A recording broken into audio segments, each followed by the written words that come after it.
సిద్దిపేట జిల్లా హుస్నాబాద్ పట్టణంలో కస్తూర్బా గాంధీ విద్యాలయంలో నెహ్రూ యువ కేంద్ర మరియు సంకల్ప స్వచ్ఛంద సేవా సంస్థ ఆధ్వర్యంలో అమ్మ చెట్టును కాపాడుదాం అనే విద్యార్థుల పాత్ర అనే అంశంపై వ్యాసరచన చిత్రలేఖనం పోటీలు నిర్వహించడం జరిగింది. ఈ కార్యక్రమానికి సభాధ్యక్షురాలిగా ప్రత్యేక అధికారి రాగుల మమత యాదవ్ నిర్వహించారు.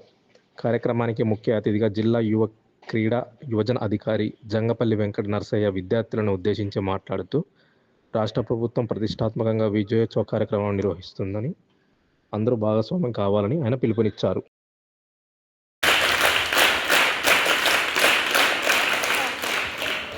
కస్తూర్బా గాంధీ విద్యాలయంలో మన నెహ్రూ యువ కేంద్ర తర్వాత మా సంకల్ప సంస్థ ఆధ్వర్యంలో జిల్లా కలెక్టర్ గారి హిమావతి గారి నాయకత్వంలో ప్రత్యేకంగా ఇక్కడ మన అమ్మ చిట్టును విద్యార్థుల పాత్ర అనే అంశంపైన వ్యాసరచన గొప్ప చిత్రలేఖ పోటీ నిర్వహించగలిగింది. ఈ కార్యక్రమానికి ముఖ్య అతిథిగా బ్రదర్ జిల్లా యువజన క్రీడా అధికారి వెంకటేశ్వర గారు, జంగపల్లి వెంకటేశ్వర గారు, అదేవిధంగా మన సభాధ్యక్షుడిగా మన ఇస్రో స్పెషల్ ఆఫీసర్ మమతా యాదవ్ గారు, అదేవిధంగా మన లింగాల సారయ్య గారు, అదేవిధంగా మన కళావతి గారు, పీటీ గారు, తర్వాత ఉపాధ్యాయ బృందము, విద్యార్థులందరూ కూడా ఈ అమ్మ చెట్టు అనే కార్యక్రమంలో భాగస్వామ్యం అందరూ కూడా విద్యార్థులకు పేరున శుభాకాంక్షలు.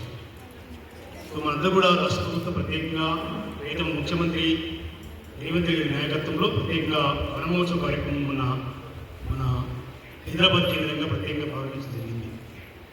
చిట్టకు సంబంధించిన చెట్టు అనేది చాలా పర్యావరణ ప్రకృతి రమణీయమైన సుందరమైన దృశ్యాలు మన చెట్లు.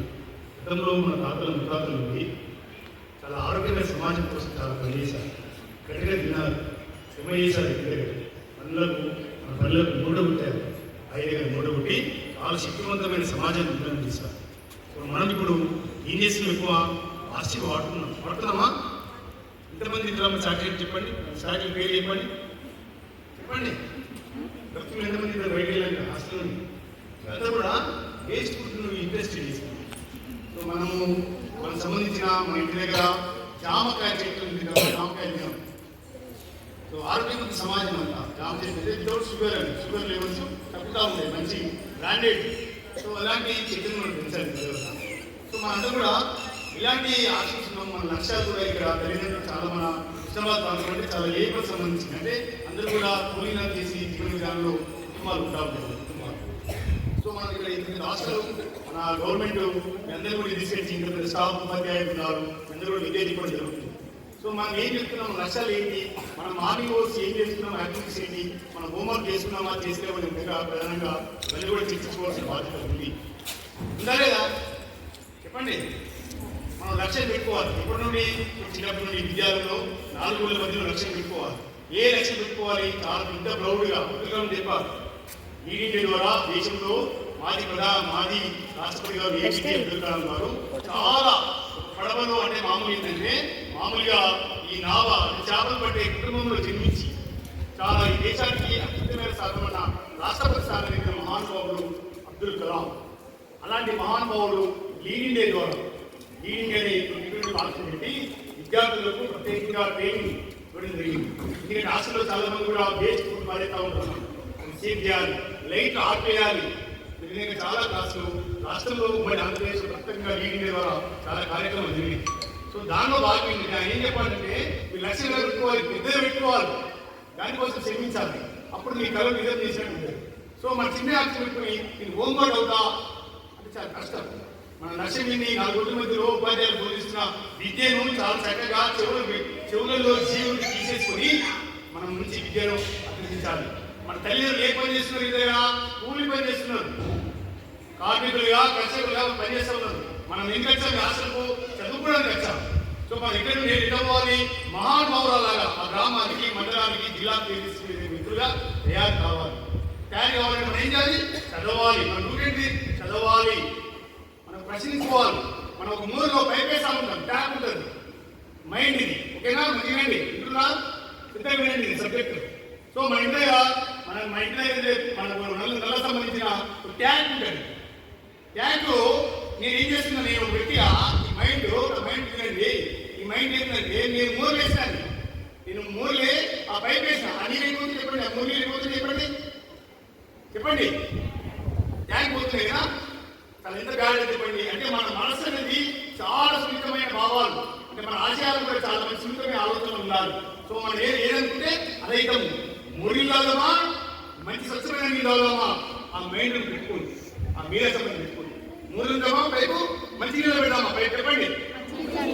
మంచి నీళ్ళు పెడదాం, స్వచ్ఛమైన సురక్షమైన మంచి నీళ్ళు తాగాలి. అంటే మన ఆ మైండ్ కూడా అలాంటి మీరసంపదని సంపాదించుకోవాలి. సో చదువుతున్న అందరూ ఉపాధ్యాయులు చెప్తా ఉండరు, మీరు అందరూ మేడం చెప్తా ఉండరు. మీరు పక్కన ఇంకో అమ్మాయి ఉంది, అమ్మాయి డిస్కౌంట్ అడుగుతామని చదువుతావా?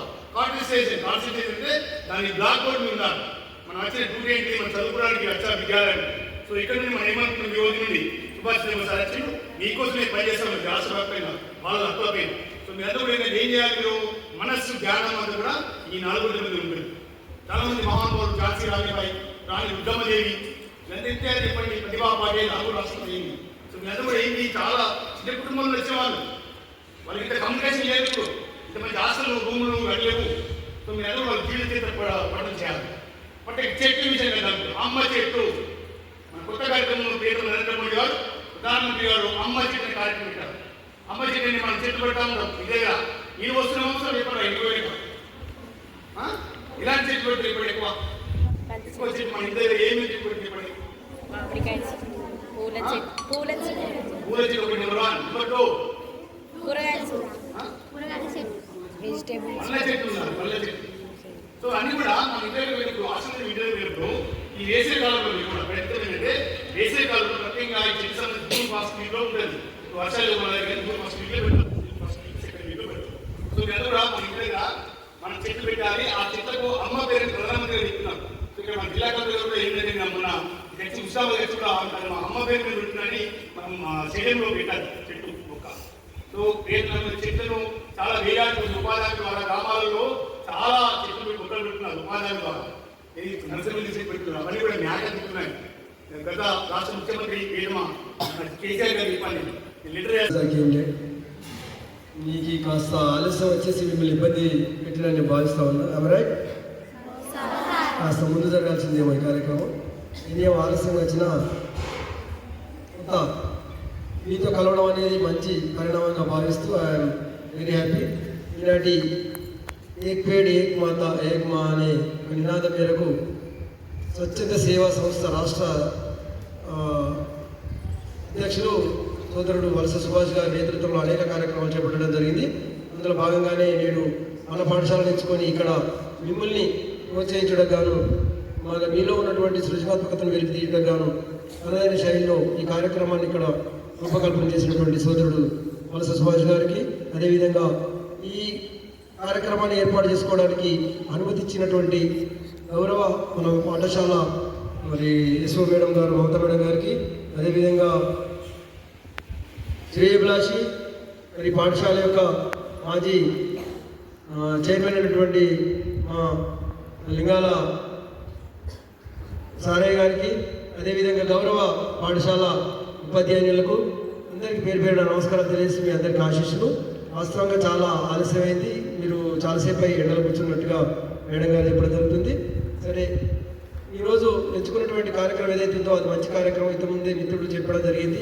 మరి ప్రకృతి, పర్యావరణం మరి వీటిని సమపాలలో ఉన్నప్పుడే మనం ఎక్కువ కాలం జీవించే అవకాశం ఉంటుంది. మీరు ఒక్కటే కంకణబద్ధులు కావాలి. మీ బర్త్డేలకు ఇంకా ఇతరత్ర కార్యక్రమాలకు, శుభ కార్యక్రమాలకు ఏదైనా మనం ఏదో పాటించి వాళ్ళని ఏదో కొంత మన ఆరోగ్యం పాటు చేసుకునే అంశాల మీద కాకుండా మన బర్త్డే రోజు ఒక కంకణబద్ధులు అవ్వాలి. చెట్టు నాటుదాం. ఇలా మనం ఈ విధంగా చెట్లు నాటుతూ పోతే మనం పర్యావరణాన్ని కొంత పరిరక్షించుకున్న వాళ్ళం అవుతాం. వాతావరణ కాలుష్యాన్ని కూడా తగ్గించుకున్న వాళ్ళం అవుతాం. వాతావరణంలో మంచి కాలుష్యం లేకుండా ఉంటే మనం ఎక్కువ కాలం జీవించవచ్చు. ఇవాళ మానవుని లైఫ్ స్పాన్ ఎంత 60-70 సంవత్సరాలు బతకడం ఎక్కువ అవుతుంది. క్రితంలో 100 పైగా సంవత్సరాలు బతికినటువంటి వాళ్ళు అంటే అప్పుడు వారు తీసుకున్నటువంటి ఆహారం కానివ్వండి, వారు పీల్చిన గాలి కానివ్వండి, వారు మిగిలినటువంటి విధానం కానివ్వండి.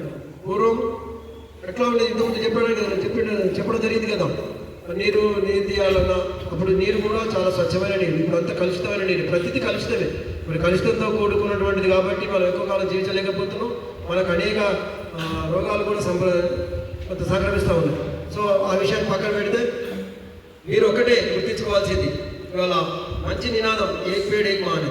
ఇవాళ మీరు గుర్తించుకోవాల్సిన అంశాలు ఏంటంటే, తల్లిని మరుస్తామా మనం? జన్మనిచ్చిన తల్లిని మరవగలుగుతామా? మరవడం. అదేవిధంగా జన్మస్థలం మన మాతృత్వాన్ని అంటే మన మదర్ను కానివ్వండి, మన జన్మస్థలం మన మాతృదేశానికి మన జన్మస్థలం కానివ్వండి, మన యొక్క దేశాన్ని కానివ్వండి, మనం మూడింటిని మరవగలుగుతామా? మరవలేము. అదే మాదిరిగా మీరు కూడా మూడింటిని ఏ విధంగానైతే మరవలేరో, మీరు మీ భవిష్యత్తులో మీరు ఎంత ఎదిగినప్పటికీ మీ చుట్టూ మీ పరిసరాలను, మీ సోదరులను, మీ వారిని కొంత ప్రేమిస్తూ వారి పట్ల కూడా ప్రేమాభిమానాలు చూపించే విధంగా ఉండాలి. ఇవాళ ఒక చిన్న కథ చెప్తాను మీకు. శ్రీరామచంద్రుడు తెలుసు కదా, రాముడి గురించి వింటుంటారు కదా మీరు, రామాయణం.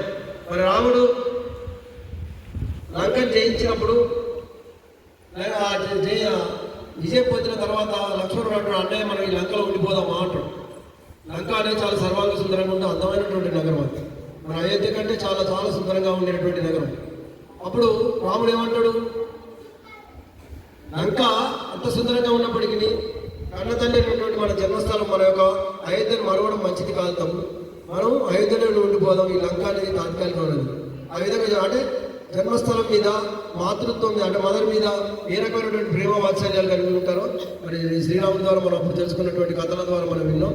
మరి అదే మాదిరిగా మీరు కూడా మీ భావి జీవితం చాలా సుఖంగా ఉండాలి, మరి ఉండేటట్టుగా మీరు మంచి ప్రపంచంలో ఒక ఆలోచన చేస్తూ పర్యావరణ మీ అంతటా మీరుగా కొంత మేము పర్యావరణాన్ని పరిరక్షించుకుంటాం, మేము కూడా ప్లాస్టిక్ వస్తువులను వాడకుండా ఉంటాం, మేము కూడా సహజ సిద్ధంగా లభించే మట్టి పాత్రలలో కానివ్వండి. మీ పేరెంట్స్ చెప్పండి, మీరే మంచి మోటివేటర్స్. వాస్తవంగా విద్య కోసం వచ్చిన మీరంతా రేపు భవిష్యత్తులో మార్కెట్లోకి వెళ్ళిపోతాం. ఒక కొటేషన్ కూడా విద్యకై రమ్ము విశ్వసేవకై బొమ్మ అని విద్యాలయాలలో మనం కొటేషన్ రాస్తుంటాం. చూసారా ఎప్పుడన్నా? చూసారా? విద్యకై రండి, విశ్వసేవకై వెళ్ళండి. అంటే మీరు విద్యావంతులుగా తయారైన మీరు భవిష్యత్తులో సమాజ సేవకి వెళ్తారా వెళ్ళరా? మరి ఈ సంస్థనే చాలా ఒక మంచి గురుతరమైనటువంటి సంస్థ. మీ పేరు కూడా కేజీబీ అనేది, కస్తూర్బా గాంధీ అనేది. మరి అంతటి మహనీయురాలు గొప్ప వ్యక్తి పేరిట నెలకొల్పబడినటువంటి సంస్థల్లో మీరు విద్యను అభ్యసిస్తున్న మీరు మరి భవిష్యత్తులో కూడా మంచి పొజిషన్లో ఉండి మీరు మీ దేశానికి, మీ మాతృత్వానికి, అంటే మీ మదర్ అందరికీ, మీ తల్లిదండ్రులకు పేరు తీసుకొస్తారని ఆశిస్తూ ఇప్పుడే మేడం గారు ఒక చిన్న ఇవ్వడం జరిగింది. మీకు ఓపెన్ జిమ్ అనేది చాలా చిన్న సమస్య మేడం. మొన్న మంత్రి గారితో ఈ చర్చ చేయడం జరిగింది. మన జిల్లాలో 230 పైగా స్పోర్ట్స్ కిట్స్ ఉన్నాయి మేడం. అందులో సుమారు 30,000 వర్తుండేటువంటి స్పోర్ట్స్ కిట్స్ అని. అందులో క్రికెట్ బ్యాట్లు ఉంటాయి, ఇంకా మిగతా టెన్నికైట్స్ ఉంటాయి, స్కిప్పింగ్ రోప్స్ ఉంటాయి, మన జిమ్ పరికరాలు ఉంటాయి, వాలీబాల్స్ ఉంటాయి, అనేక క్రీడా పరికరాలు ఉంటాయి అందులో. అటువంటి కిట్లను కేవలం మన పాఠశాలకు ఇవ్వాలనేది ఒకటి మన కలెక్టర్ గారి దగ్గర చెప్పడం జరిగింది. మనం వేటికి ఇద్దామని అన్నప్పుడు ఎస్సీ హాస్టల్ కానీ, బీసీ హాస్టల్స్ కానీ, కేజీబీ స్కూల్స్ కానివ్వండి,